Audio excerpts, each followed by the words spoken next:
Hello everyone, আমরা ট্রেনে করে গেছিলাম ধনিয়া সিদ্ধেশ্বরী কালীবাড়িতে। ভিডিওটা দুদিন আগে আমরা আপলোড করতে একটুখানি দেরি হয়ে গেছে। আমরা ফুলের দোকান আর মিষ্টির দোকানে চলে আসলাম। মিষ্টি, মোমবাতি, ধূপকাঠি, ফুল সব কিনে নিয়েছি। মানে আমি অনেক ভিডিওস ফটোস ক্লিক করেছিলাম, সেইগুলো তোমাদের সঙ্গে সব শেয়ার করব। আমাদেরকে মায়ের দর্শনও করিয়ে দিলাম, কিন্তু অবশ্যই আসবে এই কালী মন্দিরে। তারপরে আমরা চলে গেছিলাম শিব ঠাকুরের মন্দিরে। এই যে তোমাদেরকেও এটা দেখিয়ে দিলাম। এই যে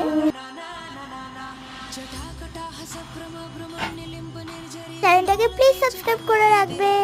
ভিডিওসগুলো কিন্তু অবশ্যই আসবে আমার চ্যানেলে। পরে আমি খেলাম গোলা খেতে খুবই ভালো লাগে অবশ্যই কমেন্ট করে জানাবে। তারপরে আমি খেলাম লাস্সি। এখানে লাস্সিও খেয়েছি, যে মতো